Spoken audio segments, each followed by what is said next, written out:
Baik semuanya, sebelumnya Assalamualaikum warahmatullahi wabarakatuh. Perkenalkan, nama saya Sabila Anastasia dengan NIM 125 dari kelas HPI 3C. Pada hari ini saya akan sedikit menerangkan tentang penghalang atau larangan dalam menikah.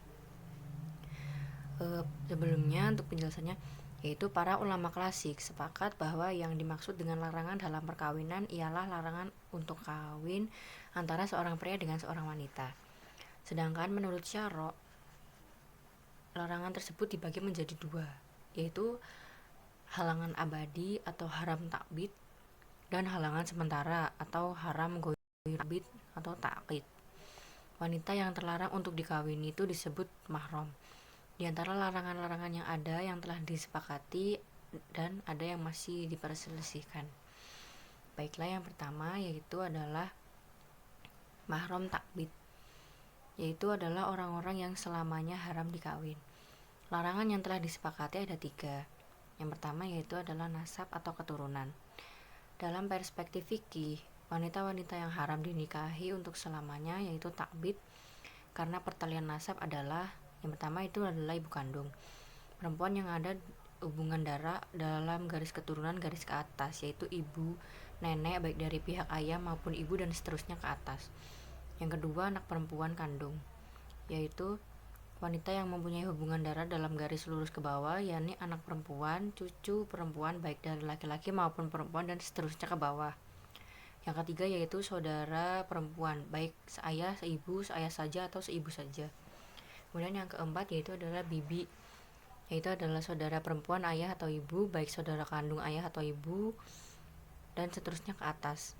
Kemudian yang kelima yaitu adalah kemenakan, yaitu adalah keponakan perempuan, yaitu anak perempuan saudara laki-laki atau perempuan dan seterusnya. Kemudian yang B yaitu persusuan atau rodaah. Menurut pandangan para ulama bahwa larangan kawin karena hubungan persusuan adalah sampainya air susu wanita ke dalam perut anak yang belum mencapai usia 2 tahun hijriah dengan metode tertentu. Kemudian yang ketiga yaitu adalah wanita yang haram dinikahi karena hubungan masaharoh atau perkawinan kerabat semenda. Keharaman ayat ini disebutkan dalam surat An-Nisa ayat 23. Jika diperinci yaitu ada mertua perempuan, nenek perempuan, istri dan seterusnya ke atas, baik dari garis ibu atau ayah. Anak tiri dengan syarat kalau telah terjadi hubungan kelamin dengan ibu anak tersebut, menantu dan ibu tiri.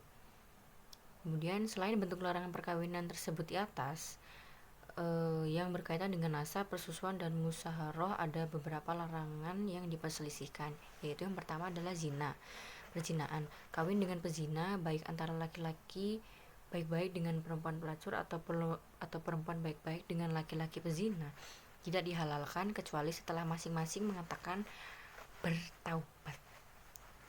Kemudian ada yang kedua adalah sumpah li'an. Li'an yaitu perceraian yang terjadi karena menuduh antara suami istri tentang zina, di mana suami mengatakan bahwa istrinya berzina dan anak yang dalam kandungannya terjadi dari zina, sedangkan istri menolak tuduhan tersebut dan keduanya tetap berpegang pada pendiriannya, di mana suami menguatkan tuduhannya sedangkan istri menguatkan bantahannya. Yang kedua yaitu adalah haram khairu ta'wid. Maksudnya adalah orang yang haram dikawini untuk masa tertentu, yaitu selama masih ada hal-hal yang mengharamkannya. Dan saat hal-hal yang menjadi penghalang sudah tidak ada, maka halal untuk dikawini. Itu wanita-wanita yang haram dinikahi tidak untuk selamanya bersifat sementara adalah sebagai berikut. Yang pertama yaitu halangan bilangan, yaitu mengawini wanita lebih 4. Yang kedua, halangan mengumpulkan, yaitu 2 orang perempuan bersaudara haram dikawini oleh seorang laki-laki dalam waktu bersamaan. Itu kayak maksudnya mereka haram dimadu dalam waktu yang bersamaan. Kemudian yang ketiga yaitu keharaman mengumpulkan 2 wanita dalam satu perkawinan yang disebutkan dalam Quran surat An-Nisa ayat 23 tadi, yaitu maksudnya diharamkan menyetubuhi 2 perempuan kakak beradik yang dimiliki dalam perbudakan. Yang keempat ada halangan kafir, yaitu wanita musyrik haram dinikah. Maksud wanita musyrik ialah yang menyembah selain Allah. Yang kelima yaitu halangan ihram, yaitu wanita yang sedang melakukan ihram baik ihram umroh maupun ihram haji tidak boleh dikawin. Yang keenam, halangan iddah, yaitu wanita yang sedang dalam iddah baik iddah cerai maupun iddah ditinggal mati, perceraian hidup dan dalam keadaan hamil, dijelaskan dalam surat At-Talaq ayat 4.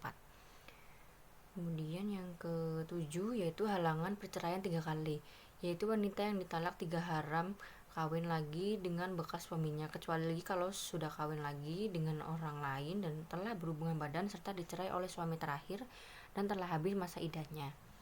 Dan yang terakhir yang 8 yaitu halangan peristrian, yaitu wanita yang terikat perkawinan dengan laki-laki lain, wanita yang terpelihara maka haram dinikahi. Baiklah, seperti itu saja materi yang dapat saya sampaikan untuk penghalang atau perkawinan yang dilarang.